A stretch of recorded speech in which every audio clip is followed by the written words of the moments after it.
الصلاة وإيتاء الزكاة كانوا لنا عابدين. ایک سوال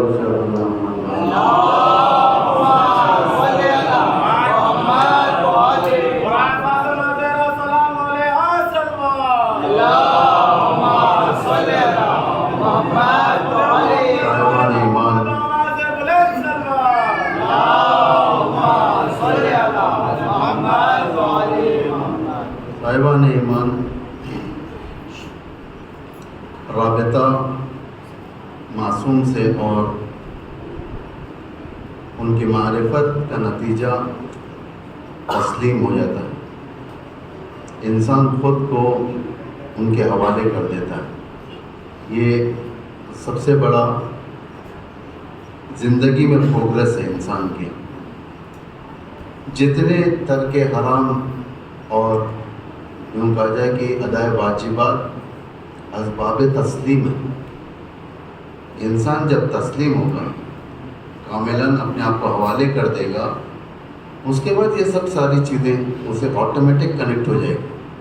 مثلاً وہ اطاعت کرنا شروع کر دے گا، عبادتیں اس کی زندگی میں آ جائیں گی، محرمات اس کی زندگی سے دور ہوں گے، گناہ اس کی زندگی سے دور ہوں گے.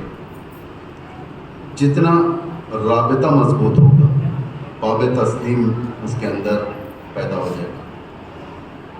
جس وقت یہ سائن انسان کے اندر پائی جائے، یہ علامتیں پائی جائے، واقعاً تشکر کا مقام پروردگار کے مقابل میں انسان حاضر ہو جاتا ہے.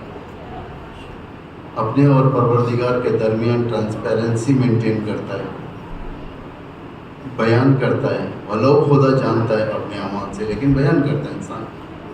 انسان کا فریضہ ہوتا ہے کہ خود خدا نے کہا میں جانتا ہوں تمہارے بارے میں. یہ مفہوم بیان کر رہا ہوں، کوئی آیت نہیں، مفہوم.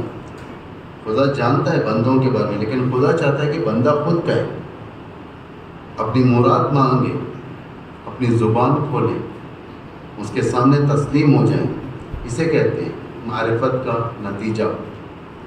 اور معرفت اولیاء قوم بھی جو کریں. زیارت عاشورہ میں آپ نے کیا پڑھا؟ فَصَلُ اللَّهَ الَّذِي أَكْرَمَنِي بِمَعْرِفَتِكُمْ وَمَعْرِفَتِ أَوْلِيَائِكُمْ. ان کے اولیاء کی بھی معرفت.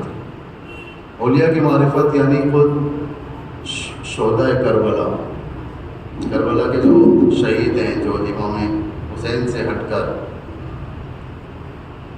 ان کے نزدیک ترین افراد، ان کے نزدیک ترین لوگ جن کا درجہ اماموں کے نزدیک بلند ہے. امام ہر ایک کے ساتھ ایک ٹریٹمنٹ نہیں رکھ سکتے. مثلا یوں کہا جائے کہ حضرت ابوذر کے ساتھ بھی وہی ٹریٹمنٹ ہے اور ہمارے ساتھ بھی وہی ٹریٹمنٹ ہے، ایسا نہیں. درجے فرق کرتے ہیں. بعض ایسے ہوتے ہیں کہ امام معصوم اپنا دل کا حال بیان کرتے ہیں.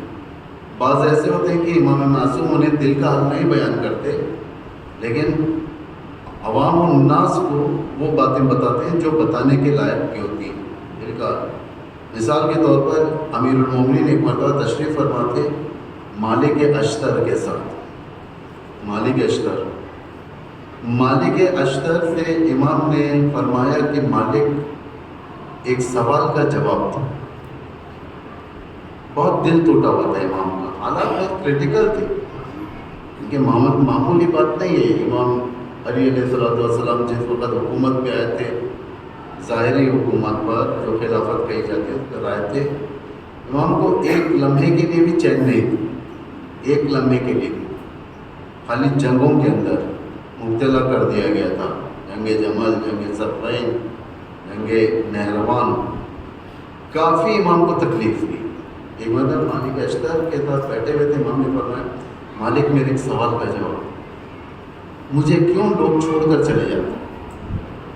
امام کو یعنی معمولاً لوگ امام سے ملحق ہوتے، کاروان امامت سے جا کر مل جاتے، لیکن امام علی کا مسئلہ ملحق نہیں ہو رہے تھے، بلکہ جدا ہو رہے تھے. دشمن کے پاس جاتے، دشمن کے پاس. یعنی ہر کوئی صلاحیت نہیں رکھتا امام کے ساتھ چلنے کی.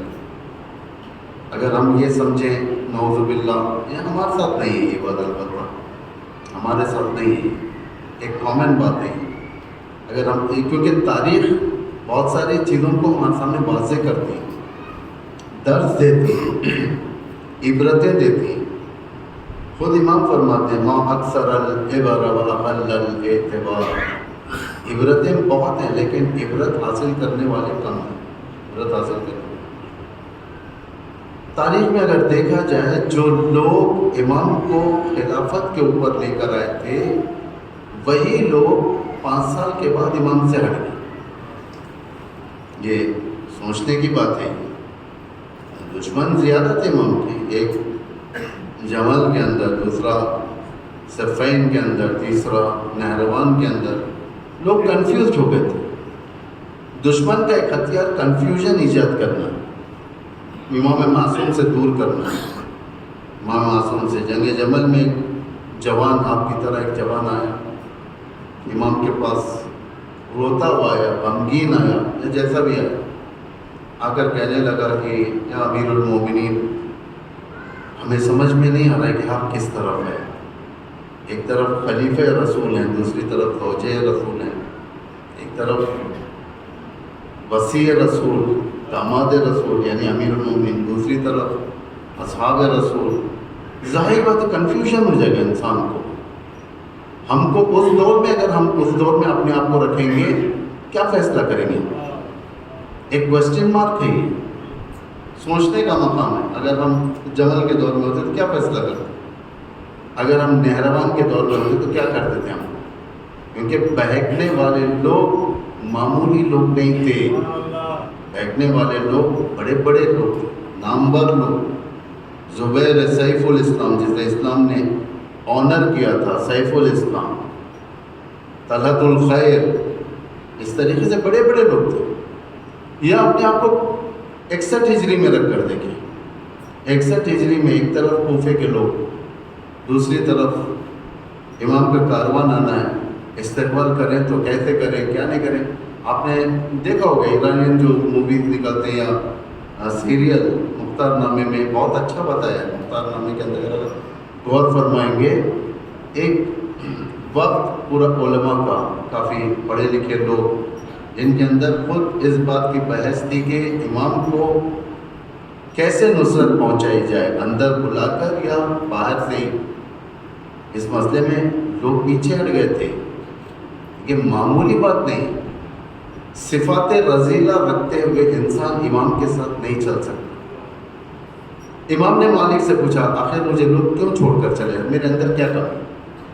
سوال بنتا ہے، اگر انسان امیر المومنین عام انسان کی طرح ہوتے، حاکم ہوتے، یا جیسے پرائم منسٹر ہوتے ہیں، پریزیڈنٹ ہوتے ہیں، اس طریقے کے حاکم ہوتے ہیں، کہہ سکتے ہیں کہ بھائی کرپشن کا مسئلہ ہے، یہ مسئلہ ہے، بہت سارے مسئلے، یہ چھوڑ دیں۔ لیکن امام تو پاک ہوتا ہے، امام معصوم ہوتا ہے، امام سے خطا نہیں ہوتی۔ 3 چیز اللہ نے امام کو دیا، 3 چیز۔ پہلی چیز علم بے خطا، وہ علم جس کے اندر ایرر نہ ہو، خطا نہ ہو۔ جو بھی بیان کریں گے قیامت تک کے لیے وہ علم کام آنے والا۔ آپ دیکھیں نہج البلاغہ میں بہت ساری نہج البلاغہ کہہ رہا ہوں میں، آپ اٹھا کر دیکھیں، پڑھیں آپ نہج البلاغہ، روزانہ اپنا ایک شیوا بنائیں۔ جوان لوگ، بہت سارے ایپس بھی ہیں ٹیلی فون کے اندر، گوگل میں وہ کیا کہتے ہیں، پلے اسٹور، اس کے اندر ایپس ہیں، نہج البلاغہ تھا، نہج البلاغہ آ جاتے ہیں، ترجمے کے ساتھ آتے ہیں باقاعدہ۔ اس طریقے سے روزانہ ایک حکمت اٹھا کر پڑھیں امام کی، ایک حکمت 3 حصوں میں ڈیوائڈ ہے نہج البلاغہ، ایک خطبوں میں مشتمل ہے، 240 خطبے ہیں امام کی، 240 پرنٹس الگ الگ ہیں۔ ایک ایرانین پرنٹ ہے جو تقریباً 241 خطبے ہیں، 241۔ اردو پرنٹ کے اندر ایک کم یا زیادہ ہے، اس میں آپ کو مشخص ہو جائے گا۔ دوسرا حصہ نہج البلاغہ کا خطوط ہے، امام کے جتنے خطوط جو گئے تھے، لیٹرز، اس میں جمع کر دیا سید رضی رحمۃ اللہ علیہ نے۔ تیسرا حصہ کلمات حکم، 480 ہیں کلمات حکم، یعنی چھوٹے چھوٹے احادیث ہیں، اس میں آپ اٹھا کر پڑھیں، روزانہ ایک حدیث کوشش کریں پڑھنے کی، کہ ذہن کو بھی سکون دیتا ہے. ایک حاشیتاً نصیحت کرتا ہوں میں آپ لوگوں کو، کیونکہ امام کا مزاج معلوم کریں. ایک ہوتا ہے مزاج معلوم کرنا. بھائی ٹیلی فون پہ جب انسان بات کرتا ہے سامنے والے کا مزاج سمجھ میں نہیں آتا، ایکسپریشن سے معلوم ہوتا ہے. فون پہ سمجھ میں نہیں آتا، جب سامنے ہوگا آمنے سامنے تو معلوم ہوگا کہ حیثیت کیا ہے، بات کرنے کا انداز کیسا ہے، کس طریقے سے گفتگو ہو رہی ہے، یا مسکراتے ہوئے گفتگو ہو رہی ہے یا سیریسنیس ہے. امام کا کلام یہ سب بیان کرتا ہے. امام کا کلام اگر جو بھی امام کے کلام پہ عبور حاصل کرے گا یقیناً وہ دنیا میں دھوکہ نہیں کرے، یقیناً نہیں کرے. اس کی دلیل یہی ہے کہ آج ہمارے پاس جو ولایت فقیہ ہے، حکومت ہے، دنیا کی لاکھ کوششوں کے باوجود بھی مضبوط تر ہوتی جا رہی ہے کہ وابستہ ہیں، اس سے وابستہ، امامت سے وابستہ ہیں، ٹچ میں، ہر روز ٹچ میں، اپنے پرابلمس کو امام کے حدیث میں ٹیلی کرتے ہیں، اپنے حالات کو قرآن کے ماتحت ٹیلی کرتے ہیں. یہ لوگ کامیاب لوگ رہتے ہیں. مالک سے جب پوچھا کہ مالک کیوں مجھے لوگ چھوڑ کر چلے جاتے ہیں، مالک بڑا اچھا جواب دیتے ہیں. مالک فرماتے ہیں چونکہ آپ نے ہر چیز کا دہانہ کھولا نہیں. سمجھے؟ دہانہ مطلب اگر پیسوں کا معاملہ ہے، بیت المال کو فری نہیں چھوڑ دیا کھانے کے لیے سب کو. بیت المال جو اضافہ جاتا تھا لوگوں کو روک دیا. اسے کہتے ہیں قسط، عدالت اور قسط، عدل و قسط. عدل کسے کہتے ہیں؟ مجلس کے بعد آپ تبرک لے گے، سب کو ایک ایک تبرک ملے گا، ایک ایک، آپ کو ایک، آپ کو ایک، آپ کو ایک، سب کو ایک. اسے کہتے ہیں عدالت. جو انسان بانٹتا ہے اس کی عدالت ہے، سب کو ایک دے گا. لیکن ایک ہوتا ہے قسط. قسط کسے کہتے ہیں؟ ایک آدمی کے پاس دو تبرک ہیں، دو نیاز کے پیکٹ ہیں، جو بھی بسکٹ بڑھتا ہے یا جو بھی بڑھتا ہے یہاں پر دو ہیں. تو وہ شخص جو ٹھہرا ہوا ہے اس کو بلا کر کہے گا کہ تمہارے پاس دو ہیں، ایک واپس کرو، یہ دوسروں کا حق ہے. اسے کہتے ہیں قسط. امام کی جو حکومت تھی عدل و قسط کی حکومت تھی. عدل و قسط جو آخری حکومت جو ہم احساس کریں گے انشاءاللہ، امام زمانہ کی حکومت جو احساس کریں گے،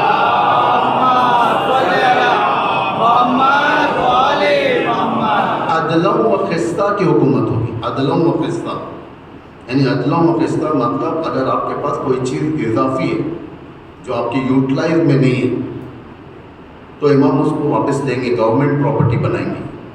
امام کی گورنمنٹ پراپرٹی ہوگی. مثلاً آپ کے پاس زمینیں ہیں لیکن استعمال کے لائق نہیں ہیں، آپ استعمال نہیں کر سک رہے ہو، تو امام کیا کریں گے؟ ان زمینوں میں سے جتنا آپ کو دینا ہے اتنا دے کر باقی کہیں گے کہ گورنمنٹ کو اٹیچ کرو، یعنی امام کی گورنمنٹ. نوٹس آئیں گے، ایسا نہیں کہ امام آئیں گے، امام کی حکومت ہے، ایکشن لیں گے. اسے کہتے ہیں حتیٰ خانہ کعبہ کے اندر جو مقام ابراہیم کے پیچھے جو نماز پڑھتے ہیں اس میں اگر زیادہ نمازیں ہو رہی ہیں کسی کی، امام کے جو لوگ ہوں گے وہاں پہ اسے روک کر کہیں گے بس تمہارا ٹائم ختم ہو گیا، تم ہٹو، دوسروں کو دو. اسے کہتے ہیں قسط. عبادت میں قسط، مسکراہٹ میں قسط. مسکراہٹ میں بہت سارے لوگ مسکراہٹ بھول چکے ہیں. مسکراہٹ اتنا ظلم ہوا ہے، بعض جگہوں پر اتنا ظلم ہوا ہے، خاندانیں اجڑ گئے. ایک بم پھٹا، سارا خاندان چلے گئے. یمن کے اندر ایک کاروان جاتا تھا شادی کا، سعودی کا، آل سعود کا ایک میزائل پڑا، پورا کاروان مر گیا. بہت بچے جن کے چہروں سے مسکراہٹ ختم ہو گئی. تو امام کا کام ہے وہ جو مسکراہٹیں، جو مسکرانا بھول گئے، ان مسکراہٹوں کو بھی لوٹائیں گے. یعنی اسے کہتے ہیں قسط. دنیا ایک پر رونق ترین ہو جائے گی. تو امام علی علیہ الصلوۃ والسلام بس قسط تھا، عدالت تھی. مالک اشتر فرماتے ہیں چونکہ آپ نے اسے لوس نہیں کیا، ڈھیلا نہیں کیا، لوگ سمجھ رہے تھے کہ ہمیں وہی ٹیسٹ ملے گا جو پچھلی حکومتوں سے ملتا تھا، یعنی زیادہ مال بٹورنا، زیادہ مال لینا. کیپٹلزم کی طریقہ وہاں پر جاری ہو چکا تھا جس کی بنا پر لوگ امیر المومنین کا ٹیسٹ نہیں کر پا رہے تھے. توجہ کریں، ایک ہوتا ہے انسان امام کو ووٹ دینا، ووٹ میں کہہ رہا ہوں سمجھنے کے لیے، ورنہ امام کو ووٹ نہیں دیا تھا. امام کی حکومت کو تسلیم کرنا بے عنوان، کیا عنوان سے؟ امام کا ایبسلیوٹ رائٹ ہے حکومت، ہے نا. یعنی میں یہ کہہ رہا ہوں اللہم عجل ولیک الفرج، کہنے والے الگ الگ ٹائپ کے ہوتے ہیں.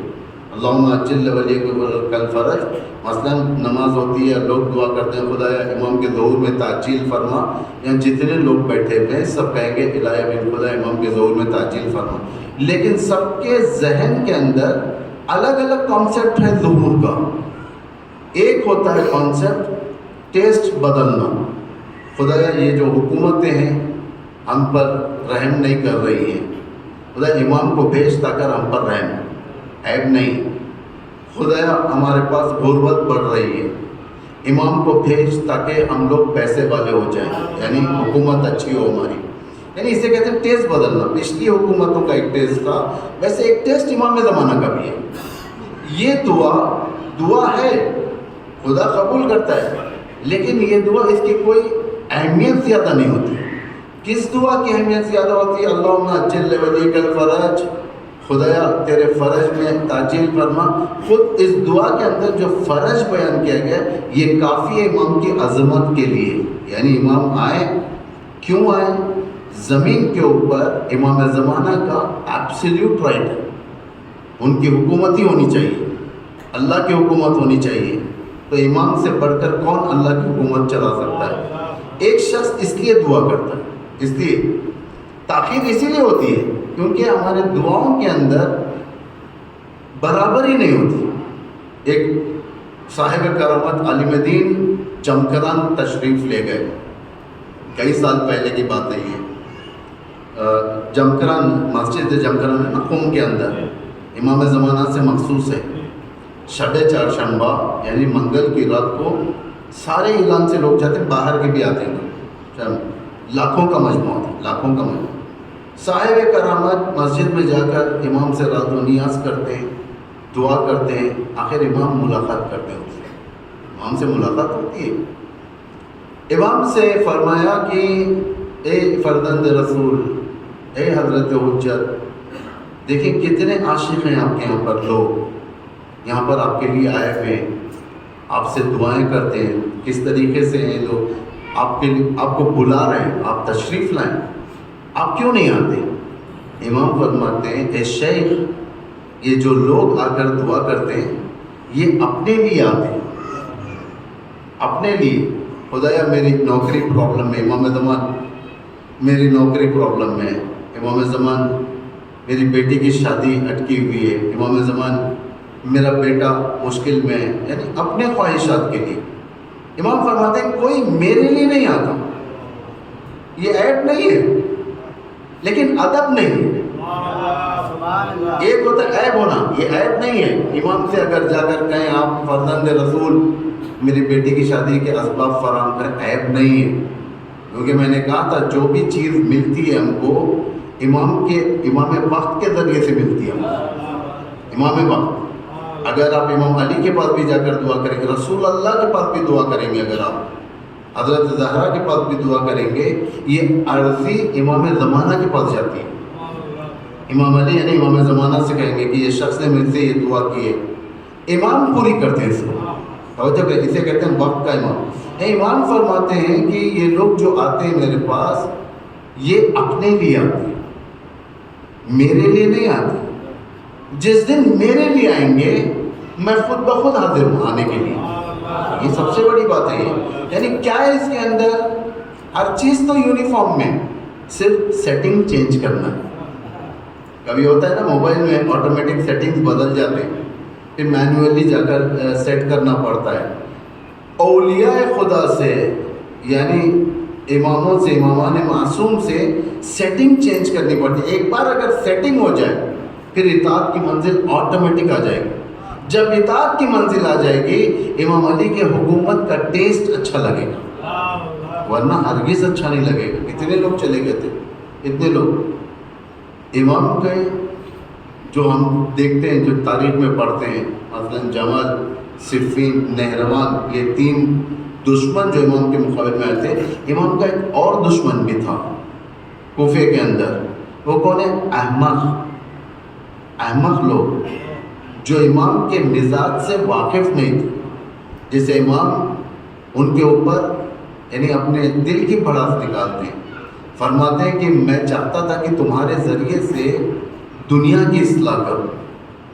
یعنی جو امام کے اطراف تھے لوگ چھوٹی سے دشمن کے سیاست کے مقابلے میں یہ لوگ سرنڈر ہو جاتے تھے لوگ امام کو چھوڑ دیتے تھے. امام فرماتے ہیں کہ میں چاہتا تھا کہ تمہارے ذریعے سے میں دنیا کی اصلاح کروں، لیکن افسوس تم خود میرے مرض کی دوا نہیں بنے. اور جو کریں گے احمق کون؟ جو وسیع نگاہ نہیں رکھتا، اسے کہتے ہیں. امام روتا ہے، کس لیے روتا ہے؟ اس لیے کہ جو باب تسلیم نہیں ہے لوگوں کے پاس، باب تسلیم نہیں ہے کہ امام کو مان لیا ہر چیز. کل میں نے کہا تھا بے ابی انت و امی و نفسی و اہلی لک الفدا، یعنی ہر چیز میری آپ کے اوپر فدا ہو جائے. جب یہ کہتی ہے تو ہم کنڈیشن نہیں رکھ سکتے. ایک فرزند رسول آپ اس طریقے سے کریں میں آپ کے لیے اس طریقے سے کروں گا، ہوتا ہے نا. آپ میری یہ دعا قبول کریں میں آپ کے لیے یہ کروں گا. بزنس امام کو انکیش کرنا کہتے ہیں. امام کریڈٹ کارڈ بن جاتا ہے، حضرت زہرا ڈیبٹ کارڈ بن جاتی ہے. یعنی یہ لوگ ہمارے جیب میں ہوں گے، ہم حاجت کے لیے ہم جائیں گے سپر مارکیٹ، وہ چیزیں لیں گے، آخر میں کہہ رہے کریڈٹ کارڈ سوائپ کریں گے، ڈیبٹ کارڈ سوائپ کریں گے، آن لائن ٹرانزیکشن کریں گے. امام ٹرانزیکشنز کا نام نہیں ہے، امام اخلاص کی منزل ہے. تم خود خالصانہ، یہ نہیں کہ خواہشات کے خاطر کہ ہم بیعت کریں گے اس امیدوں پر. امام سے جو آ کر بیعت کیے تھے لوگ، امام نے کیا فرمایا تھا؟ بیعت کرو لیکن شرط نہیں رکھنا میرے سامنے. طلحہ و زبیر امام کے پاس آئے، 3 مرتبہ امام نے بیعت لی تھی، 3 مرتبہ امام کے پاس آئے، بیعت کرنا چاہتے ہیں. امام نے ہاتھ دینے سے پہلے، آگے کرنے سے پہلے ہاتھ، امام نے فرمایا کہ شرط، کوئی کنڈیشن نہیں، انکنڈیشنلی تسلیم ہو جانا ہے میرے سامنے. یہ بہت بڑی بات تھی امام کی. یہ نہیں کہ ایسا کرو گے تو ہم ایسا کریں گے، ایسا نہیں. ہم یعنی آگے، بس آگے. اب یہ نہیں کہ میں وسط سے چلا جاؤں یا چھوڑ کر چلا، نہیں ہے. یہ سب سے بڑا مرحلہ ہے اہل ایمان کا. ہم کو اس مرحلے پر پہنچنا ہے. شیعہ اس کو کہتے ہیں. شیعہ اور محب دونوں میں فرق ہے. میں نے کہا تھا شیعہ اور محب، ہم لوگ ہو سکتا ہے گورنمنٹ گیزٹ کے لحاظ سے شیعہ، ورنہ اعمال کے لحاظ سے محب ہے. یہ بھی بڑی بات ہے. محب ہے، محب یعنی محبت کرتے امام سے. شیعتنا منا، شیعہ ہم سے. ہم فرماتے ہیں شیعتنا منا، شیعہ ہم سے ہیں. خلقہم من فاضل طینتنا، ان کی خلقت، شیعوں کی خلقت جو ہماری مٹی بچ گئی تھی اس سے بنائی گئی، جس کا نتیجہ یہ ہے کہ جب امام کو غم ہوتا ہے تو ہم کو بھی غم ہو جاتا ہے، آٹومیٹک غم ہو جاتا ہے. یعنی امام جب مصیبت میں ہوتا ہے شیعہ آٹومیٹک رونا شروع کرتا ہے. اس لیے دیکھیں مصائب کے اندر شیعہ برداشت نہیں کر سکتا، گریہ کر لیتا ہے. اکیلے میں جب بیٹھتا ہے یا مصائب سنتا ہے، اکیلے میں جب اس کربلا کی تاریخ کو اپنے ذہن میں مرور کرتا ہے، اس کی آنکھوں سے آنسو جاری ہوتے ہیں، کیونکہ کنیکشن ہے. ان فاضل طینتنا، ہماری مٹی سے بنا. یحزنون بحزننا ویفرحون بفرحنا، کہ وہ ہمارے حزن میں غمگین رہتا ہے اور ہمارے خوشی میں خوش ہو جاتا ہے. اسے کہتے ہیں شیعہ. یعنی ایک قدم نہ زیادہ آگے بڑھتا ہے امام سے، نہ ایک قدم پیچھے. وہ معکم لا مع غیرکم، یعنی آپ ہی کے ساتھ ہوں، آپ کے علاوہ اور کسی کے ساتھ نہیں. یہ سب سے بڑی چیز ہے. یعنی تسلیم جب ہو جاتا ہے انسان، بغیر شرط، بغیر کنڈیشنز کے امام کے ساتھ ہونا چاہیے. امتیں قرآن کے اندر بیان کی گئی. آپ دیکھیں سورہ مائدہ. میں جوانوں کو ایک ہوم ورک دیتا ہوں. کل ایک ہوم ورک دیا تھا میں آپ کو، سورہ توبہ کی آیت یاد ہوگی 24. پتہ نہیں کتنے لوگ دیکھے نہیں دیکھے جا کر، لیکن آپ کے لیے ایک ہوم ورک دیتا ہوں. سورہ مائدہ کی آیت نمبر 22 سے 25 تک دیکھیں آپ. 22, 23, 24, 24 آیتیں. میں 3 آیتیں اس میں سے آپ کے سامنے بیان کروں گا، پھر جا کر آپ اس کو دیکھیں کہ کیسے امام معصوم تنہا ہو جاتا ہے. کیونکہ اسے اولیاء جب اچھے نہیں ملیں گے، دوست اچھے نہیں ملیں گے، امام تنہا ہو. امام زین العابدین کیوں ہتھ کڑی اور بیڑی میں تھے؟ اس لیے کہ دوست صحیح نہیں تھے. دوست صحیح نہیں، تماشا دیکھنے والے تھے. اگر یہ تماشا چھوڑ کر تلواریں لے کر آ جاتے نہ حضرت زینب کے سر سے چادر چھنتی نہ امام زین العابدین قید میں ہوتے. دوست صحیح نہیں تھے. جب دوست صحیح نہیں ہوتے تو امام تنہا ہو جاتا ہے، سر نیچے ہو جاتا ہے امام کا. سمجھیں؟ سورہ مائدہ 22 حضرت موسیٰ کا واقعہ اور بڑا انٹرسٹنگ واقعہ ہے، بہت اچھا. یعنی بعض بہانے باز ہوتے ہیں لوگ، بہانے باز ایک کام دیکھتے ہیں کہ اللہ کا کام ہے، کرنے جانا ہے ہمیں، لیکن اس میں نقص نکالتے ہیں، کہتے ہیں کہ نہیں ہو سکتا، یہ بڑا مشکل ہے، آپ ہی کر لیں. اس طریقے سے نہیں، پریزنس ہونا چاہیے. اس میں قالوا یا موسیٰ ان فیہا قوما جبارین، یعنی جب موسیٰ نے کہا تھا چلو خدا نے حکم دیا ہے ارض مقدس کی طرف، فلسطین کی طرف جانا ہے، فلسطین کو آزاد کروانا ہے. ہاں اس دور میں فلسطین کی طرف جانا، ارض مقدس ہے فلسطین. سبحان الذی سبحان الذی عبدہ من اللیل اسریٰ بعبدہ من اللیل من المسجد الحرام الی المسجد الاقصی، یعنی فلسطین، اس زمین کو آزاد کروانا ہے. موسیٰ نے بنی اسرائیل سے کہا کہ چلو چل کر آزاد کرواتے ہیں.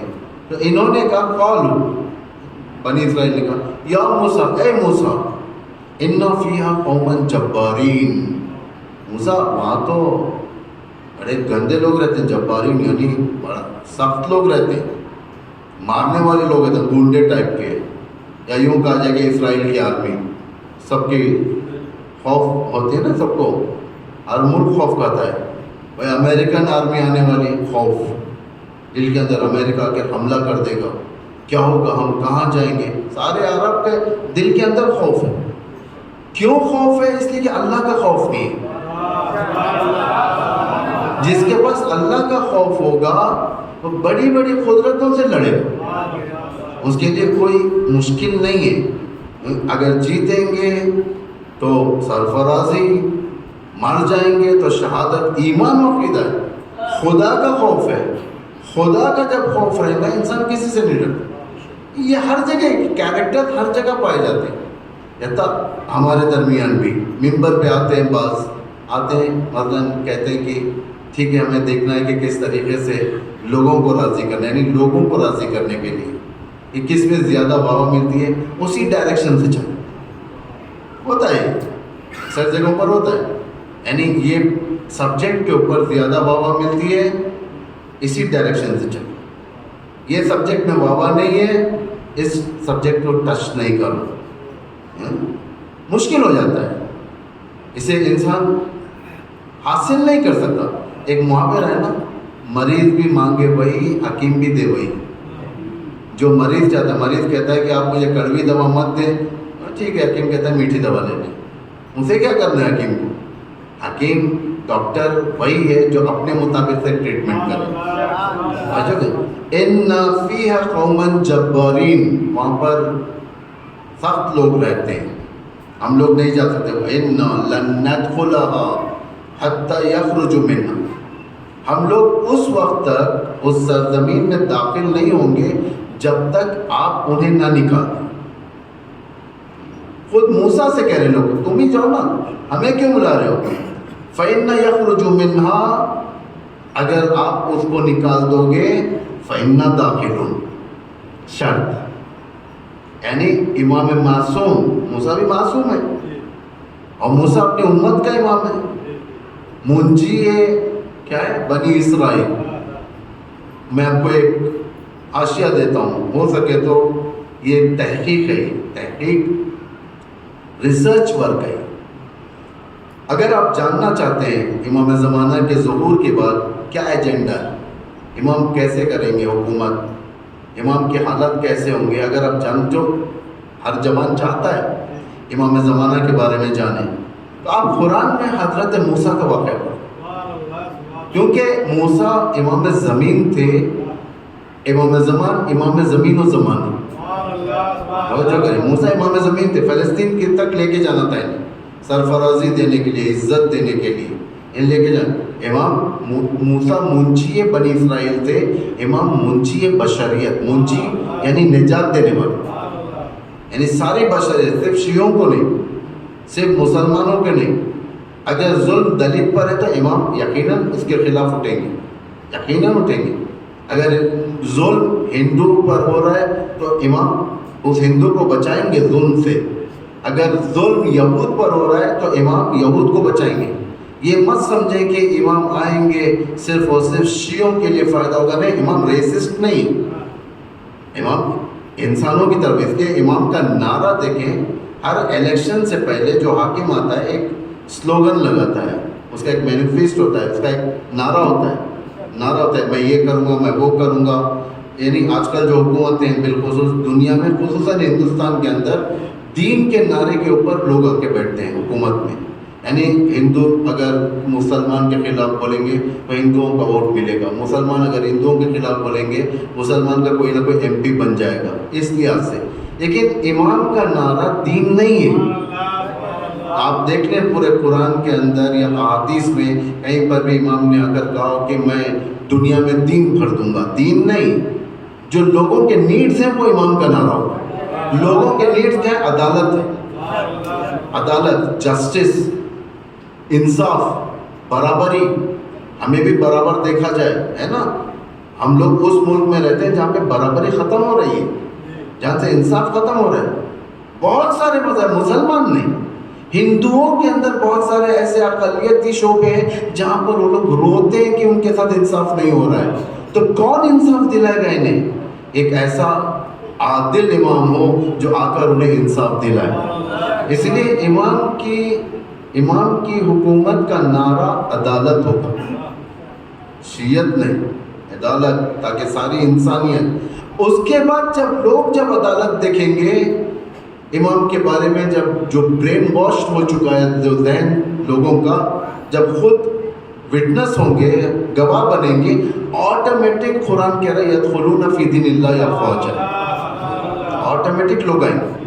جب لوگوں کی حقیقت معلوم ہوگی تو یا تو لوگ جڑیں گے یا پیچھے ہٹیں گے۔ امام جذب کرنے والی شخصیت ہوتی ہے، یعنی جذب کرتی ہے، تو شرط نہیں رکھ سکتے ہم امام کے سامنے۔ امام جو کہہ دے وہ کہہ دے، امام جو کہہ دے اسے کہتے ہیں تسلیم۔ جیسا حضرت عباس علیہ السلام، ایک صلوات پڑھیں،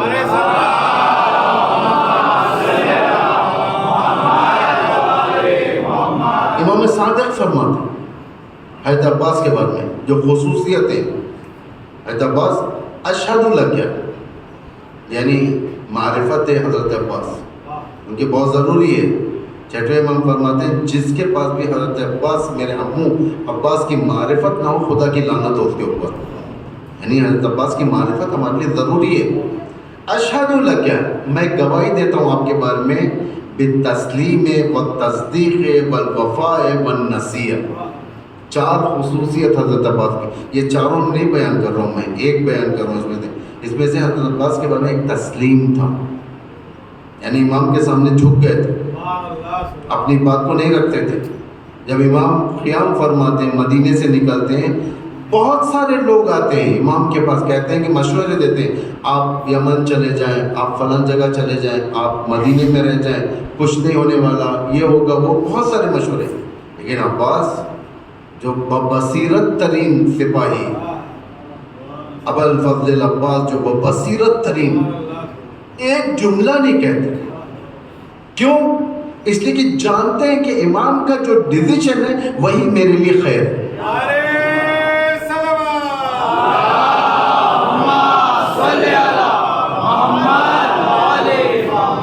جو قوم چون وہ چرا کرتی ہے اسے امام دور ہو جاتا ہے۔ آج کون سا دور چل رہا ہے ہمارا؟ بولے غیبت کا دور ہے نا، غیبت دونوں لیے، ہمارے لیے دونوں، ایک نیگیٹو ایک پازیٹیو۔ نیگیٹو یہ ہے کہ خدا کا عذاب ہمارے لیے، کیوں؟ اس لیے کہ جو قوم اپنے امام کی قدر نہیں کرتی، اللہ اس امام کو دور کر دیتا۔ حضرت موسیٰ نے فرمایا نا، فَافْرُقْ بَيْنِي وَبَيْنَ قَوْمِ الْفَاسِقِينَ، خدایا یہ لوگ میری بات نہیں سنتے، فاسق قوم ہے یہ، مجھے ان سے دور کر دے۔ ایک یہ اصلاح کرنا ہے۔ دوسرا، غیبت نعمت ہے، نعمت ہے۔ کیسے نعمت ہے؟ ہم لوگ بیٹھ کر ڈسکس کرتے ہیں، بھائی امیر المومنین کو جو لوگوں نے دھوکہ دیا تھا ان لوگوں کے اندر یہ خصوصیات تھے، نیگیٹو علامتیں تھیں ان کے اندر. یہ لوگ امیر المومنین کی طرف صحیح نہیں تھے. ہم کو معلوم ہو گیا یعنی ہم اس طریقے سے نہیں بنیں گے. جو لوگ امام حسن کو تنہا چھوڑے تھے یہ صفات کے لوگ تھے. یعنی ہم چاہیں گے کہ اس صفات کو دور کریں اپنے اندر سے. یعنی آمادہ ہوں گے ہم لوگ. موسیٰ کا دور کے واقعے کو پڑھیں گے قرآن کے اندر کہ ہم نہیں چاہیں گے کہ جو لوگوں نے، جو بنی اسرائیل نے موسیٰ کے ساتھ دغا کیا، موسیٰ کو تنہا چھوڑا، ہم نہیں چاہتے اس طریقے سے بنے. تو ہم اپنی ریکٹیفائی کریں گے، اپنے مسٹیکس کو دور کریں گے. یعنی جو مسٹیکس اس دور کے قوموں نے کیا تھا وہ غلطیوں کو ہم اپنے اندر اور اپنے بچوں کے اندر نہیں لائیں گے. اسی لیے مجلسیں صرف 1 گھنٹہ بیان کر کے فین فالوئنگ بڑھا کر چلے جانے کا، کور لے کر چلے جانے کا نام نہیں ہے. مجلسیں تحریک کا نام ہے، اندر ذہن کو بدلنے کا نام ہے، مائنڈ کنٹرول کا نام ہے. تمہیں ہدایت دیتی ہے مجلسیں کہ جو قوموں نے وہاں پر غلطیاں کی ہیں وہ غلطی تم نہیں کرو، اپنے امام کے ساتھ ریکٹیفائی کرو. بھائی یہ تو سمپل میتھڈ ہے نا. جب ایک میچ انسان کھیلتا ہے، کرکٹ میچ ہوتی ہے، فٹ بال میچ ہوتی ہے، ایک ٹیم ہار جاتی ہے تو چھوڑ نہیں دیتی کہ اگلے میچ میں دیکھ لیں گے. بیٹھتے ہیں لوگ غلطیاں نکالتے ہیں. بھائی یہ غلطی ہوئی ہے، تمہاری فیلڈنگ میں غلطی ہوئی ہے، بولنگ میں غلطی ہوئی ہے، تمہارے پینالٹی میں غلطی ہوئی ہے، تمہارے شاٹ مارنے میں غلطی ہوئی ہے، بال میں تھرو کرنے میں، یہ جو بھی ہیں اصطلاحات جو گیمز کے، یہ غلطی، اب یہ غلطی دوبارہ نہیں ہونا چاہیے. پلیئرز کو ہٹا دیتے، نئے پلیئر کو لاتے ہیں، کہتے ہیں کہ فلاں پلیئر نے جو غلطی کیا، یہ غلطی اگر ہو اب معاف نہیں کریں گے. غیبت بھی وہی ہے. بھائی امتیں گزری ہیں، پہلے امتوں نے بہت غلطیاں کی ہیں. جسے امام تنہا ہوئے، شہید ہوئے، امام تنہا ہوئے، شہادت سے بڑھ کر تنہائی امام کی. غریب، الامام الغریب الطرید الشرید، غریب، وحید کسے کہتے ہیں؟ تنہا امام، بالکل تنہا. جو قوم کنڈیشنیں رکھتی ہے امام کے سامنے تنہا ہو جاتا ہے. وحید، غریب یعنی مدد کو نہیں آتا. غریب، کوفے والوں نے امام کو غریب کیا، آٹومیٹک امام غریب نہیں ہوا. کوئی ایک قوم تھی جو امام کو غریب کی، کوئی ایک قوم تھی جو امام کو تنہا کیا تھا، آٹومیٹک غریب ہوا امام. نہیں ہوتا ہے، آٹومیٹک غریب نہیں ہوتا. امت غریب کرتی ہے. الشرید، شرید کسے کہتے ہیں؟ یعنی امام اگر جا رہا ہے اس کی طرف پوچھ کر تک نہ دیکھنا، شرید. امام علی گھر کو آتے ہیں، زہرا فرماتی ہے اے علی میں نے سنا ہے کہ لوگوں نے آپ کو سلام کرنا چھوڑ دیا ہے. امام فرماتے ہیں بنت رسول، سلام کرنا تو دور کی بات، میں سلام کرتا ہوں تو جواب نہیں دیتے. اسے کہتے ہیں امام شرید. پوچھ، اگنور کر دینا، یعنی امام کو چھوڑ دینا. امام شرید. امام طرید یعنی ریجیکٹڈ امام، ریجیکٹڈ. مثال دیتا ہوں، کئی شہروں میں اس بات کو پڑھا ہوں، یہاں پہ بھی آپ کے سامنے پڑھتا ہوں. ریجیکٹڈ امام یعنی آپ لوگوں نے، کسی ایک شخص نے مجھے دعوت دیا، مولانا میری بیٹی کی شادی ہے، تشریف لائیں. ٹھیک ہے، میں تیار ہو گیا، کباب پہنا، امامہ لگایا، چل پڑا. وہاں گیا، بڑا گھر ہے ماشاءاللہ سے، شادی کے رسومات چل رہے ہیں اندر. جیسے میں گیٹ کے پاس گیا، مثال دے رہا ہوں، صحیح بھی ہوا نہیں ایسا میرے ساتھ، آپ سچ میں مت سمجھ لیں، مثال ہے، اس کے ذریعے سے سمجھانا ہے مجھے. امام طرید کسے کہتے ہیں؟ میں جیسے گیٹ کے پاس گیا، یا اللہ، بھائی اندر لوگ ہیں، یا اللہ، کوئی میری آواز ہی نہیں سن رہا ہے. پھر میں ایک قدم آگے بڑھا، میزبان نے دیکھا یا نوکر نے دیکھا کہ آئیے مولانا تشریف لائیے، آپ کی کمی تھی، آئیے. میزبان آیا، آئیے مولانا آئیے. جیسے میں اندر گیا دیکھا کہ پورا مکس گیدرنگ ہے یہاں پر، عورتیں مردیں ملے ہوئے، لڑکیوں کے بال کھلے ہوئے، لڑکیوں کے بدن سے سینٹ کے پرفیومس کی بو آ رہی ہے. ایک لڑکی دو لڑکوں کے ساتھ ٹھہر کر بات کر رہی ہے، فلاں کی بیوی شوہر کے دوست کے ساتھ ٹھہر کر بات کر رہی ہے. ایک عجیب ماحول، مکس گیدرنگ یعنی سوسائٹی والا ماحول. اس میں میں آ گیا، میں نے کہا استغفر اللہ. میں نے میزبان کو بلوایا، گیٹ کے پاس ہی ٹھہرا ہوں میں کہا کہ مجھے آپ نے دعوت دی ہے، میں آ گیا. آپ ایک کام کریں، آپ ایک پارٹیشن ڈالیں، عورتوں کو الگ کریں، مردوں کو الگ. میزبان نے کہا کہ یہ نہیں ہو سکتا، ہمارے پاس تو ایسے ہی ہوتا ہے، آپ آ جائیے، آپ کھانا کھا لیجیے چلے جائیے۔ میں نے کہا میں کیسے آؤں جبکہ یہاں پہ آرام چل رہا ہے، ٹھہر کر بات کر رہے ہیں، بال کھلے ہوئے ہیں، عجیب ہنسیاں چل رہی ہیں، حیا تک نہیں ہے۔ آج کل ہو رہا ہے یہ ماحول، یہ ہو رہا ہے بڑے شہروں میں، ہو رہا ہے، انفیکٹ اس شہر میں بھی ہوگا۔ یہ نہیں کہہ سکتے کہ چھوٹا سا گاؤں ہے، گاؤں کے جو کسٹمز ہوتے ہیں وہ چلتے ہیں، نہیں، ہر جگہ ہو رہا ہے، یہاں پر بھی ہوگا۔ ہنستے ہیں، نامحرموں کے ساتھ ٹھہر کر ہاتھ ملاتے ہیں، یہ سب چل رہا ہے۔ آخر میں نے اصرار کیا، میزبان سے کہا کہ بھائی کچھ تو انتظام کریں اگر مجھے یہاں رہنا ہے تو۔ انہوں نے کہا مولانا صاحب ہم کچھ نہیں کر سکتے، آپ ایک جگہ بیٹھ جائیں، وہیں پر کھانا کھا لیں، اس کے بعد چلے جائیں۔ تو میں کیا کروں گا، وہاں پر استغفر اللہ کہوں گا اور چلا جاؤں گا۔ یعنی مجھے دعوت تو دی گئی تھی، میں آیا لیکن مجھے ریجیکٹ کر دیا گیا۔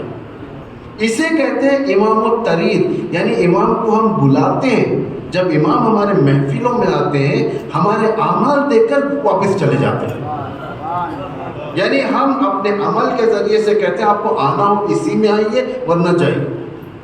امام الطرید شرط کے ذریعے سے امامت کے ساتھ نہیں چل سکتے، شرط کے ذریعے سے امام کو نہیں جھکا سکتے، اور تاریخ میں اللہ نے امام کو جھکنے نہیں دیا امت کے سامنے، ہرگز جھکنے نہیں دیا۔ بتائیں کون سا امام جھکا ہے؟ وہ امام نے جب ظلم بڑھ جاتا ہے، اندر سے بغاوت ہوتی ہے، حسن ابن علی مجبور ہو جاتے ہیں صلح کرنے کے لیے۔ توجہ کریں، قالوا یا موسیٰ انا فیہا قوما جبارین وانا لن ندخلها حتی یخرج منها فإن یخرج منها فإنا داخلون۔ موسیٰ وہاں پہ جبار قوم ہوتی ہے، ہم نہیں آئیں گے اندر۔ بھائی چلیے آپ اندر ایک بار لڑے، اس کے بعد آٹومیٹک حل ہو جائے گا، اللہ آپ کی مدد کرے گا۔ نہیں، ان کو باہر نکالو، ہم اس کے بعد آئیں گے۔ پھر دوسری آیت میں ایک نے نصیحت، دو لوگوں نے نصیحت کی، من وسیع موسیٰ تھے اور ایک کوئی خیر خواہ تھے۔ پھر اس کے بعد تیسری آیت میں سیم بات ریپیٹ کیا انہوں نے، سیم بات، قالوا یا موسیٰ، ان لوگوں نے جب اصرار ہو کہ اے موسیٰ انا لن ندخلها ابدا، اصرار ہوا تو یہ لوگ بھی ضد میں آ گئے، ہم لوگ ہرگز اندر نہیں جائیں گے۔ یہ کیا بات ہوئی، امام تمہیں بلا رہا ہے اور تم کہہ رہے کہ میں ہرگز نہیں آؤں گا؟ امام بلا رہا ہے تمہیں، آؤ نیکی کی طرف، سعادت ہے یہاں پر، یہاں تمہارے لیے سر بلندی ہے، تھوڑی قربانی دینی پڑے گی، فری نہیں ملتی ہر چیز، آپ کو جنت فری نہیں ملے گی، آپ کو کچھ بھی فری نہیں ملتی، حتیٰ انسان کو قتل کرنے والی شے جو زہر ہے وہ بھی فری نہیں ملتا، ہر چیز کے لیے قربانی دینی، پیسہ خرچ کرنا پڑتا ہے، قربانی دینی، فزیکل چیلنجز ہیں وہاں پر، یعنی چیلنج کو فیس کرنا پڑتا ہے انسان کو۔ ایسا نہیں کہ میں آرام سے بیٹھوں گا، مولانا صاحب آپ ہمیں ایک ایسی دعا بتائیں جس سے میرا پیسہ اضافہ ہو جائے۔ بڑا متقی پرہیزگار انسان، نماز شب پڑھنے والا انسان، ہمیشہ اللہ کو یاد کرنے والا انسان، اس مسجد میں بیٹھ کر اللہ کو یاد کر رہا ہے، اللہ کو یاد کر رہا ہے، اتنا یاد کر رہا ہے پیسوں کے لیے تاکہ کچھ اکاؤنٹ بھر جائے، زندگی میں جو اکاؤنٹ میں پیسہ ہے وہ بھی ختم ہو جائے گا اس کا، لیکن آئے گا نہیں پیسہ، قربانی دینی پڑتی ہے، چیلنجز کو فیس کرنا پڑتا ہے۔ مومن کا نام وہی ہے، مومن اسی لیے مومن ہے جو دنیا میں جو اس کے سامنے مشکلات آتے ہیں اسے فیس کرتا ہے۔ ایسا نہیں کہ صرف اماموں نے ہم کو کہہ کر خود بچ گئے، نہیں، امام سب سے زیادہ امتحان دیتے، بلا وہ امتحان، میں آخری دن اس کے بارے میں بیان کروں گا، بلا وہ امتحان کسے کہتے ہیں، جسے اماموں نے فیس کیا، انبیاء نے فیس کیا، کیسے وہ اسے فیس کرنا پڑتا ہے۔ سب سے زیادہ مصیبت کس پر آئی تھی؟ زہرا پر آئی تھی، زہرا پر، خود زیارت نامے میں السلام علیکم یا ممتحنۃ امتحنک اللہ الذی خلقک، امتحان، مصیبتیں فیس کی ہیں، یعنی قوم اگر مصیبت نہیں فیس کرے گی، امام حسین کو جنازہ پامال ہوگا، حضرت زینب کے سر سے چادر چھینی جائے گی، سٹیپ بائی سٹیپ۔ یزید نے ایسے نہیں اٹھا کر لا دیا سب کو، شیطان کا نمائندہ تھا یزید، شیطان کے ہتھ کنڈے اس نے اپنائے۔ شیطان کیسے انسان کو نمازی انسان کو جہنم کی طرف لے جاتا ہے؟ سٹیپ بائی سٹیپ، خطوات کے ذریعے سے، خطوات یعنی سٹیپ بائی سٹیپ۔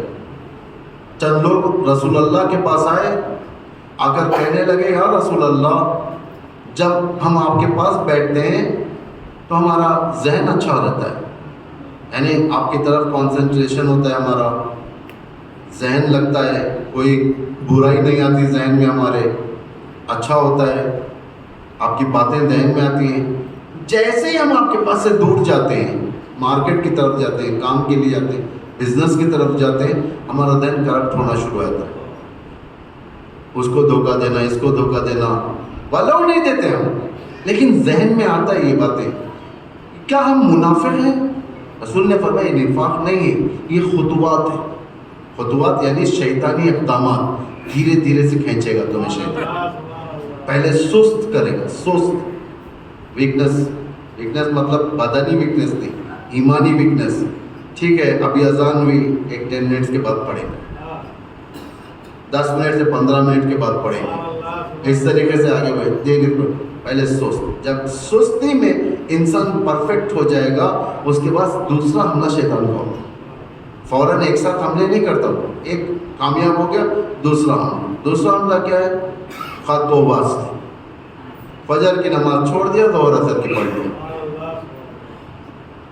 مغرب کی چھوڑ دیا، عشاء کی پڑھ لیا، کبھی نوافل پڑھا کبھی نہیں پڑھا، یعنی خط و واسطے، یعنی کبھی پڑھنا کبھی نہیں پڑھنا، ایک چھوڑنا ایک پڑھنا، اسے کہتے یہ شیطانی حقن ہے۔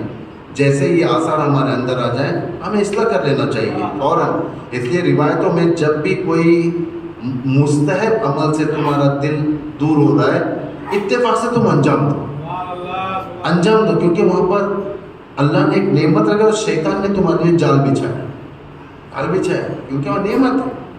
جس وقت جس عمل کرنے کے لیے زیادہ سستی ہوگی، اس وقت اس عمل کو انجام دو، کیونکہ اس کے پیچھے ایک اللہ کا ایک دروازہ کھلنے والا ہے، اس لیے شیطان زیادہ حملے کرے گا۔ سستی، خط و واسط، اس کے بعد ترک نماز، ترک عبادت، یہ نماز چھوڑ دے گا، نہیں پڑھے گا۔ ماں باپ پوچھیں گے بیٹے نماز پڑھ چکے؟ ہاں میں پڑھ لیا، ترک نماز، خود چھوڑ دے گا لیکن بتائے گا نہیں۔ یہ تیسرا شیطان کامیاب ہوا۔ چوتھا ہتھیار شیطان کا، چوتھا قدم شیطان کا، نماز کا مذاق اڑانا، نماز کا، یعنی کہے گا کہ ارے نماز میں کیا رکھا ہے یار، نماز میں جاؤ، بیٹھو اٹھو بیٹھو، ایک بہانے ہیں سب، چلو دنیا چلو، مالز چلو، فلاں جگہ چلو، فلاں جگہ چلو۔ پانچواں سٹیپ شیطان کا کفر، کب مومن تھا کب کافر بنا نہیں معلوم۔ یزید نے بھی یہی کیا امت کے ساتھ، ابن زیاد کو بھیج دیا، پہلا سٹیپ۔ ابن زیاد منبر پر گیا کوفے کے، کتنے لوگوں کے ساتھ آیا تھا ابن زیاد؟ 13 لوگوں کے ساتھ، صرف 13 لوگ کے۔ کوفے میں کتنے لوگ تھے؟ ہزاروں کے، سب مل کر مار دیتے تو ابن زیاد نہیں بچ سکتا تھا۔ خوف، منبر پر جا کے بیٹھا، 2 ہی جملے بولا صرف، میں دیکھ رہا ہوں کہ یہاں پہ سب کے سر ویسے ہیں جیسے درخت پر میوہ پک چکا ہے اور توڑنے کا وقت آ گیا ہے، یعنی تمہارے سر کاٹنے کا وقت آ گیا، اگر تم نے میری مخالفت کی تو میں قتل کروں گا اور تمہارے خاندان کو برباد کروں گا۔ یہ کہہ کر اٹھ کر چلے گئے، لوگوں کے دلوں کے اندر خوف بیٹھ گیا۔ اس کے بعد پیغام دیا، چلو یزید کی بیعت تجدید کرو، دوبارہ کرو۔ تو لوگوں نے کہا کہ چلو کوئی بات نہیں، بیعت کر لیں گے، لیکن دل تو اب عبداللہ کے پاس ہے ہمارا، اس کو بتانے کے لیے ایک تخیہ کا کام یہاں پر امام کے وسطے میں کر لیں گے بیعت، لیکن ہمارا دل امام کے ساتھ ہے۔ دیکھا فرزدق نے کیا کہا تھا جب امام نے کوفے کے حالات پوچھا، فرزدق نے کہا تھا قلوبہم معک، ان کے دل آپ کے ساتھ ہیں لیکن ان کی تلواریں آپ کے مقابل میں۔ دوسرا سٹیپ انہوں نے کر لیا۔ تیسرا سٹیپ فوراً حکم دیا کہ نخلستان جائے، لشکر بنا کر بھیج جائے باہر، جیسا امریکہ بھیجتا ہے نا فلیٹ، بڑا جہاز، لشکر کا جہاز ایک ایسے اوشن میں لے آ کر روک دیتا ہے، سامنے جو ملک ہوتا ہے اسے خوف پیدا ہو جاتا ہے۔ امریکہ نے یہاں پر بھیج دیا ہے فلیٹ، اب کیا ہوگا، شاید حملہ کرے گا، شاید کچھ کرے گا، یعنی اس طریقے سے بھیجا تھا نخلستان، تاکہ جاؤ وہاں پر جا کر ٹھہرو۔ لوگ نے کہا کہ چلو جانا ہے صرف کوئی بات نہیں، جا کر ٹھہر جائیں گے۔ اس کے بعد اور ایک سٹیپ آگے بڑھا ابن زیاد، تلوار وغیرہ دیا، اس کے بعد کہا کہ کربلا جاؤ۔ لوگوں نے کہا کربلا کیوں؟ حسین ابن علی آ رہے وہاں پر، حسین ابن علی کو روکو، کوفے نہ آئے۔ انہوں نے کہا ٹھیک ہے ہم جا کر حسین ابن علی کو سمجھا دیں گے، یا ابو عبداللہ آپ نہ آئے، کوفے کے اندر آپ کے لیے جگہ نہیں ہے، آپ واپس لوٹ جائیں۔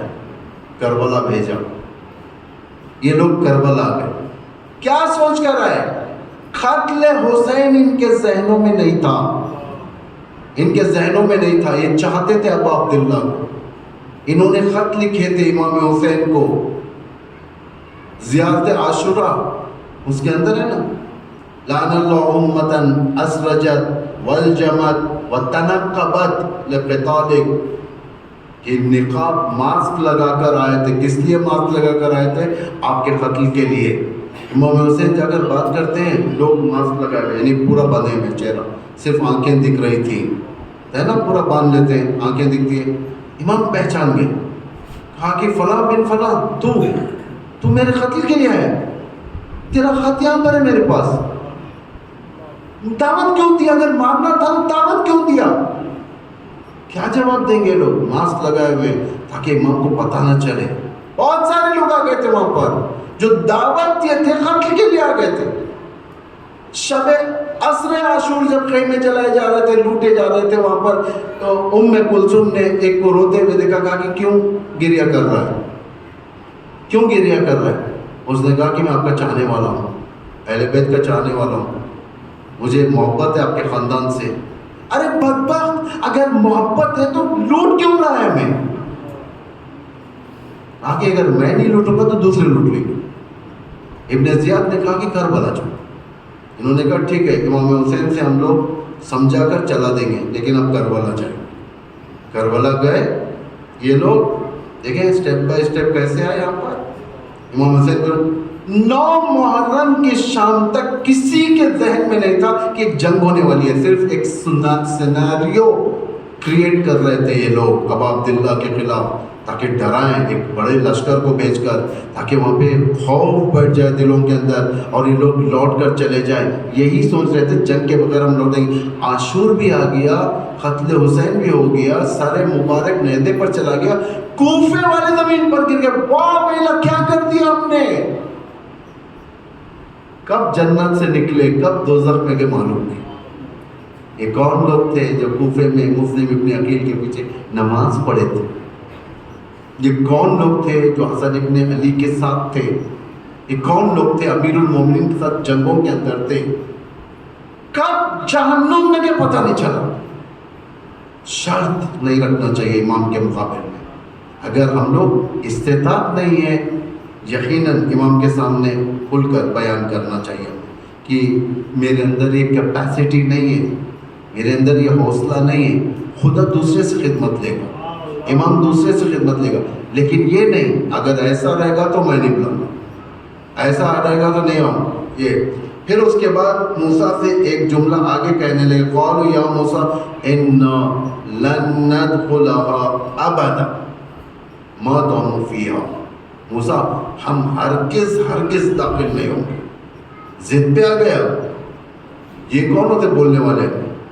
شرف دیا تمہیں امام نے، عزت دیا، فضیلت والی قوم بنایا تمہیں۔ قرآن کہہ رہا ہے فضلناہم، ہم نے انہیں فضیلت دی علی العالمین۔ کس پر؟ ایک زمین پر نہیں، عالمین پر۔ اتنی فضیلت کہ خدا خود کھانا بیچتا تھا انہیں ریڈی میڈ، کوئی ایسا نہیں کہ تم بنا کر کھاؤ۔ ان کے لیے دریا چیرا تھا، فرعون سے بچایا تھا، غلط لوگوں سے جو ظلم ہوتا تھا ان سے بچایا تھا، لیکن تم اسی امام کے خلاف اٹھ گئے، اسی امام کے خلاف تم نے سازش کی۔ اور جب امام کہتا ہے کہ چلو اندر چلو جنگ کرو، کہا کہ نہیں، فَاذْهَبْ، یہاں پر اصل بات ہماری، فَاذْهَبْ أَنْتَ وَرَبُّكَ، موسیٰ تم اور تمہارا خدا جا کر لڑو، فَقَاتِلَا، جاؤ لڑو تم دونوں، اِنَّا هَاهُنَا قَاعِدُونَ، تم جاؤ لڑو خدا کے ساتھ، ہم لوگ یہیں پر بیٹھ کر تماشا دیکھیں گے۔ اللہ کو ایسے لوگوں کو ضرورت نہیں۔ خدا کم لوگوں سے خدمت لے لیتا ہے، کم لوگوں سے. اگر ہم آگے نہیں بڑھیں گے خدا کی خدمت کے لیے، امام کی خدمت کے لیے، اللہ نہیں چھوڑے. اللہ کہے گا کہ ٹھیک ہے تم اپنا کام کرو، میں ایک نئی قوم بناتا ہوں. پہلے بھی اس آیت کو پڑھ چکا ہوں، سورہ مائدہ کی آیت ہے 54. کیا ہے؟ یا ایھا الذین آمنوا من یرتد منکم عن دینہ، اے صاحبان ایمان، مومنوں سے خطاب کر رہا ہوں. من یرتد منکم، جو بھی تم میں سے اگر اپنی اصلیت کو بھول جاؤ گے، مرتد ہو جاؤ گے یا چھوڑ دو گے اپنے نہضت کو، فسوف یأتی اللہ بقوم یحبونہم ویحبونہ، کہ اللہ ان قریب، سوفا ان قریب ایک قوم کو لائے گا، اس سے خدمت لے گا. اللہ کے پاس مین پاور کی کمی نہیں، اللہ خدمت لے لیتا ہے. کیا بولا؟ خدا کے پاس لشکر ہے. وَلِلَّهِ جُنُودُ السَّمَاوَاتِ وَالْأَرْضِ، اللہ کے پاس لشکر ہے زمین پر بھی آسمان پر بھی. لیکن اللہ چاہتا ہے کہ تم اٹھو. اللہ اگر چاہے تو امام کی خود پروٹیکشن کر سکتا ہے. اللہ کے پاس کمی ہے کیا امام کو پروٹیکشن نہیں دیا؟ رسول کو نہیں دیا؟ مکڑی کے جالے کے ذریعے سے رسول کو بچایا، مکڑی کے جالے کے ذریعے سے رسول کو بچایا، ابابیل کے ذریعے سے خانہ کعبہ کو بچایا. ہے نا، تاریخ ہے یہ. دونوں قرآن میں دونوں باتیں اللہ. لیکن اللہ چاہتا ہے کہ امت اٹھے. میں ایک بار پہلے بھی پڑھ چکا ہوں، مجھے یاد آ رہا ہے، لیکن اس کو دوبارہ آپ کے سامنے بیان کرتا تھا کہ نئے ذہن آمادہ ہو جائیں. اللہ دیکھیں، جب خانہ کعبہ پر حملہ ہو رہا تھا، خانہ کعبہ پر ابرہ آیا تھا حملہ کرنے کے لیے، اللہ نے ابابیل کو بھیج کر خانہ کعبہ کو بچا لیا. بچایا نہیں بچایا؟ ہے نا، الم تر کیف فعل ربک باصحاب الفیل، ہے نا، سورہ یاد ہے بچوں. ہم نے ان کے اوپر پتھر فجعلہم کعصف مأکول، طیرا ابابیل، یہ سب آپ دیکھ لیں پورے جا کر. یاد ہے مجھے لیکن آگے پیچھے ہو رہا ہوں میں صرف، ورنہ پڑھ سکتا ہوں. بسم اللہ الرحمن الرحیم. الم تر کیف فعل ربک باصحاب الفیل الم یجعل کیدہم فی تضلیل وارسل علیہم طیرا ابابیل. ایک ابابیل کو یعنی لشکر کو بھیجا، پرندوں کے، جو جا کر ایئر اسٹرائک کیا ان کے اوپر. فجعلہم کعصف، یہ بھوسا بھوسا ہو گئے تھے. یعنی جسے ہمارے پاس کہتے ہیں کیچڑ کے بعد جب لوگ کیسے زمین مٹی کس طریقے سے بھوسا بھوسا ہو جاتی ہے، اس طریقے سے ہو گئے تھے. اللہ نے بچا لیا. 61 ہجری امام حسین کی شہادت کے بعد یزید نے کعبے پہ چڑھاؤ کیا تھا، جلایا تھا کعبے کو توڑا تھا. اللہ نے خانہ کعبہ کو نہیں بچایا. بچانا چاہیے تھا نا، نہیں بچایا. ڈویل اسٹینڈرڈ اللہ یہ تو، وہاں پہ بچایا خانہ کعبہ کو، یہاں نہیں بچایا. پیغمبر کو ہجرت کے بعد مشرکین سے بچایا، غار میں بھیج دی. مکڑی کو حکم دیا کہ جالا بنا دے، تو کبوتر کو بھیج دیا انڈا دے دے. آنے والوں نے کہا کہ پیغمبر یہاں تک ہے، محمد یہاں تک ہے، یہاں سے نہیں معلوم اوپر گئے یا نیچے گئے، اندر تو نہیں گئے، اس لیے کہ سامنے آثار نہیں ہے جانے کے. جالا تو ویسے ہی ہے، اس کا مطلب نہیں گئے. اللہ نے بچایا. لیکن یہی پیغمبر کو عہد میں نہیں بچایا. دانت ٹوٹ گیا پیغمبر، زخمی ہو گیا چہرہ پیغمبر کا، دشمن کے تلواروں سے زخمی ہوئے پیغمبر، اللہ نے نہیں بچایا. یعنی دو پالیسی اللہ کے پاس تھی. سوچنے کی بات ہے نا یہ، وہاں بچایا یہاں نہیں بچایا، وہاں پر خانہ کعبہ کو بچایا یہاں نہیں بچایا. سوچنے کی بات ہے، کیوں نہیں بچایا، وہاں کیوں بچایا؟ اس لیے کہ جب خانہ کعبہ پر پہلی بار حملہ ہو رہا تھا اس وقت مسلمان نہیں تھے، اللہ خود بچانا پڑا. دوسری مرتبہ جب یزید حملہ کیا تھا اس وقت مسلمان تھے، مسلمانوں کا کام ہے کہ خانہ کعبہ کو بچایا، اللہ نہیں بچایا. پیغمبر پر جس وقت حملے کی سازش تھی اس وقت کفار قریش تھے، مسلمان نہیں تھے، اللہ نے بچایا. جنگ کے عہد میں مسلمانوں کا کام تھا کہ اللہ کو بچائیں. یعنی پریپیئرڈ رہنا ہے. ایسا نہیں دے گا. اللہ چاہتا تو امام حسین کو بچا سکتا تھا، اللہ چاہتا تو امام حسن کو زہر سے بچا سکتا تھا، لیکن نہیں. اللہ چاہتا ہے امت بیدار، امت پروٹیکشن دے امام کی. اگر امام ہے امت نہیں ہے تو امام مظلوم ہے، امام غریب ہے، امام بے کس ہے، امام بے یار ہے. اس کو گھیر کر مارا جائے گا کربلا میں، امت خاموش رہے گی، صرف اپنی روٹی توڑے گی امت کوفے کے اندر بیٹھ کر. یزید سٹیپ بائی سٹیپ آگے بڑھا، قتل کیا، قتل کے بعد دیکھا کہ امت سو رہی ہے، ٹھیک ہے ایک سٹیپ آگے بڑھو، قیدی کرو، قیدی بنایا، خیمے لوٹے، چادریں لوٹی، اس کے بعد دیکھا کہ پھر بھی امت سو رہی ہے، ٹھیک ہے کوفے کے اندر گھسا، کوفے کے اندر داخل کیا، پھر بھی امت سو رہی ہے، یعنی یزید کے پاور میں اضافہ ہوتا جا رہا تھا۔ جب دیکھا کہ امت کچھ نہیں کرنے والی ہے تو حضرت زینب نے خود اٹھ کر یزید کو توڑ دیا۔ کہاں پر؟ دربار یزید میں۔ یہ امت کچھ نہیں کر رہی تھی، امت خاموش تھی، دیکھ رہی تھی۔ اللہ نہیں چاہتا کہ یہ امت آخر حجت کو ملے۔ کیسے ملے؟ بغیر چوں چرا کے، بغیر چوں چرا کے اطاعت۔ یعنی اللہ اس ماحول کو بنا رہا ہے۔ آج لوگ مراجوں کی اطاعت کر کر بتاتے ہیں کہ ہم لوگ آج اطاعت کرنے کے قابل ہیں، ایسے ہی نہیں ہے۔ آج کیوں دنیا مرجعیت سے دنیا روک رہی ہے؟ کہ معلوم ہے یہ ٹریننگ آفس ہے، یہ ٹریننگ کیمپ ہے، مرجعیت ٹریننگ کیمپ ہے۔ اگر مرجعیت کو جتنا ہم اطاعت کریں گے ہم لوگ پرفیکٹ بنیں گے امام کی اطاعت، ورنہ سمجھ میں نہیں آئے گا۔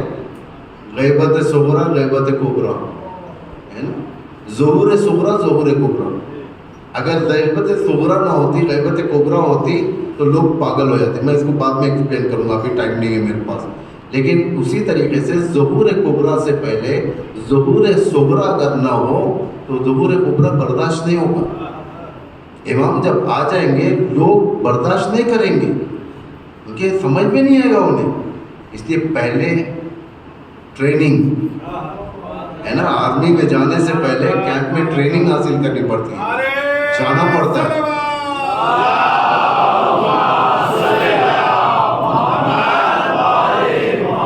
اطاعت کرنا پڑتا ہے۔ جب پرفیکٹ ہوتا ہے انسان اگلے مرحلے میں، ورنہ نہیں بھیجیں گے آپ کو، ورنہ یہیں پر رہیں گے۔ خدا نخواستہ اگر ہم لوگ اصلاح نہیں کریں گے اپنی، یہیں پر رہیں گے۔ امام آئیں گے، حکومت شروع کر دیں گے، ہم بھوپال میں بیٹھ کر دیکھیں گے امام ہمارے لیے کیا اسکیم دیتے ہیں، کیسے بھیجیں گے، اناج کا کیا ہے ان کا پالیسیز کیا ہے، امپلائمنٹ کیسے امام کی حکومت میں، ایجوکیشن کہتا ہے، یہی دیکھتے رہیں گے۔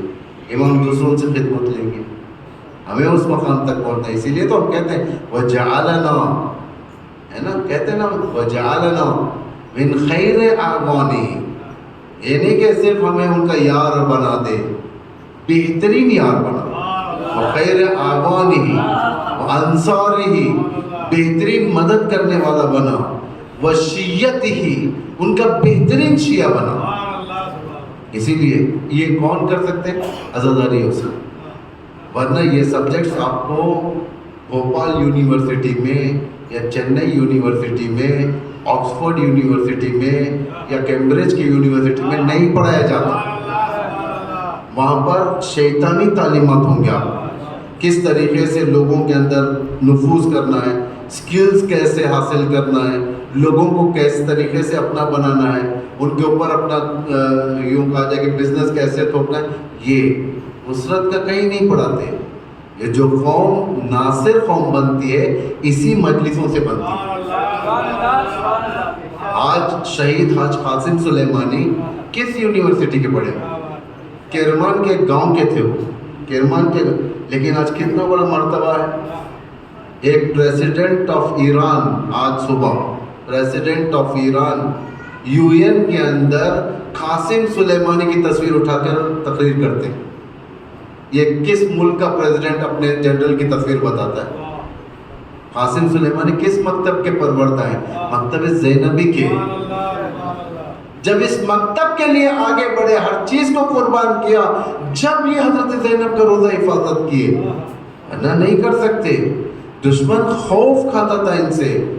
بتائیں دنیا میں، آپ ہندوستان میں رہتے ہو بھائی، آخری بات ہے، میں سمجھ رہا ہوں وقت زیادہ ہو چکا ہے، میں جانتا ہوں، آخری بات ہے بس، آپ ہندوستان میں رہتے ہو، آپ بتاؤ ہندوستان کے army chief of army staff کا نام کیا؟ چیف آف آرمی اسٹاف کسی کو نہیں معلوم؟ اگر معلوم ہے تو ہاتھ اٹھائیں، میں آپ سے پوچھ رہا ہوں، ہاتھ اٹھا کر بتائیں مجھے کسے معلوم ہے؟ یہ معلوم میں پوچھوں گا کہ کتنے لوگوں کو شہید قاسم سلیمانی کا نام معلوم ہے؟ ہاتھ اٹھائیں.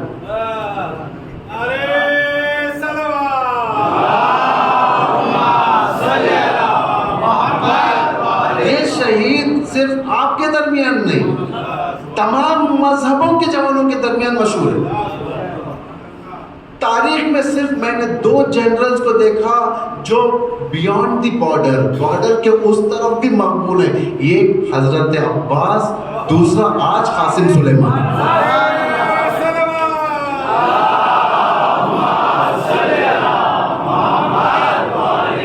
ایک حضرت عباس کی کوئی بارڈر نہیں ہے، دوسرا آج کے اس دور میں قاسم سلیمانی کی بارڈر. کیوں نہیں ہے؟ دونوں کا کانسیپٹ ایک تھا، تسلیم بے امام. دونوں کا کانسیپٹ ایک ہی تھا. حضرت عباس کبھی اپنی زبان کو نہیں کھولتے تھے امام حسین کے سامنے، دیکھیں کبھی نہیں کھولا. آج قاسم سلیمانی اپنے ولی فقیہ کے سامنے کبھی اپنی زبان نہیں کھولتے تھے. جو حکم ہوتا تھا وہی انجام دیتے تھے. دنیا پریشان ہو گئی تھی. جب بھی مصیبت آتی تھی دوسروں پر، ان سے کانٹیکٹ کیا کرتے، کہتے تھے آئیے ہماری مدد کیجیے. داعش ہماری طرف آگے، آئیے ہماری مدد کیجیے. یہ کہاں سے ملتا ہے؟ کربلا سے. قاسم سلیمانی نے کربلا سے کیا لیا؟ الگو لیا، پیٹرن لیا. الگو کس کو بنا؟ حضرت عباس کو بنا. دوسرا کیا لیا؟ ہدف، گول. ہدف، انسان جب پڑھائی شروع کرتا ہے یا کام شروع کرتا ہے ایک ہدف تعین کرتا ہے کہ مجھے اس پیریڈ کے اندر یہ ٹارگٹ اچیو کرنا ہے. جوان جانتے ہیں یہ سب. آج کے ماحول میں، آج کے اس ترقی یافتہ دنیا کے اندر یہ جانتے ہیں یہ باتیں.